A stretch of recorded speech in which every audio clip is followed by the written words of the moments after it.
This is the set of plans that we have to build our boat with.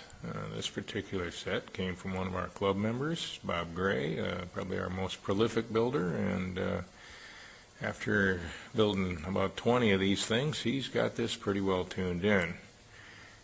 Simplified, but still a great little boat. We need to take this plan and basically transfer it onto our building strong pack. The plan itself has a series of measurements built onto it. Some of the measurements come off of the bow and are to some extent arbitrary, but not totally. Some of the measurements come off from the steering post, and these ones are critical because this is the way that the class association measure portions of this design. So it's important that we have some things like the position of our mast step and our plank, where our steering is going to go in the forward end of our cockpit, laid out beforehand so that we don't make any errors here, and we make sure that our boat falls within what the parameters of the class design are. This is, of course, a developmental class to some extent, so we have a little leeway here and there, and Bob has taken advantage of that to give us a boat that's light and fast and still reasonably easy to build.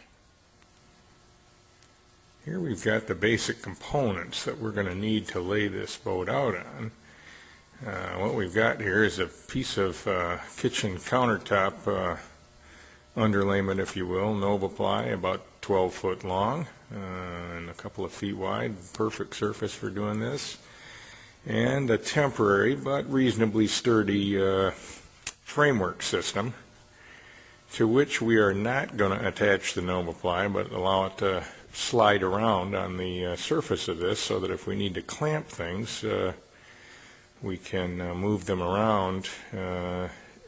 Our critical situation here is actually going to be where all the measurements are on our building strongback, or the piece of kitchen countertop, rather than this framework. What this framework needs to do is to be able to keep this piece of Nova ply flat and level and straight so that we don't end up building a twisted boat. We've now taken all of the measurements that we had on the plan and transferred them to the top of our piece of Nova ply, drawing in as many details as we wanted to as we went along, trying to locate and understand what was going to happen with the construction of this boat.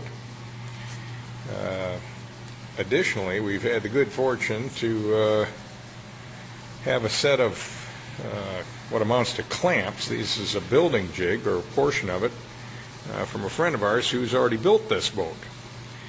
So here are what amounts to a giant set of clamps that will hold the side of your boat into place. They don't have to be anything exotic. Obviously enough, this is made out of pieces of 2x4 and a hunk of scrap 3/4 plywood, and there will be one on each side, and we can clamp our boat sides to this after we've located it on the plan. The plan itself has some critical features that we need to pay particular attention to. First and foremost is this position right here, from which almost all the critical things of the boat are measured. This is the center of the steering post. The distance from the steering post to the bow is actually arbitrary to some extent. But there are some things, because of this particular design, that we need to pay particular attention to based on our building materials, one of which, and probably the most important one, is relative to the overall length of a sheet of mahogany plywood that we're going to use for the bottom of our boat, and that needs to end underneath a member, in this case the knee assembly in the middle of the cockpit. So we need to make sure that that is no longer than a sheet of plywood. In this case, Bob's already taken that into account, and so we've got a dimension that allows us to do that, built right into the plans.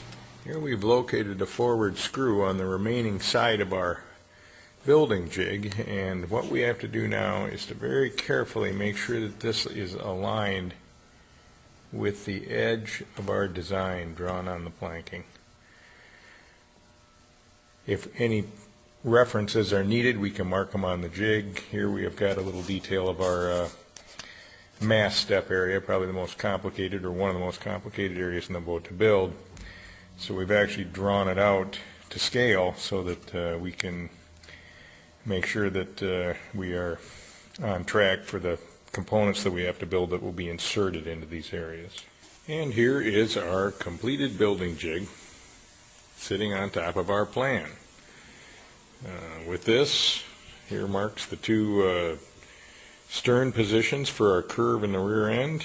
This marks the widest point in the boat around which everything will be bent, and around which the pressure against that bulkhead will basically force our side pieces right up against the sides of this great big clamp that we've built to hold them all. So now what we need to do is to position everything, get our pieces in place, and begin assembly.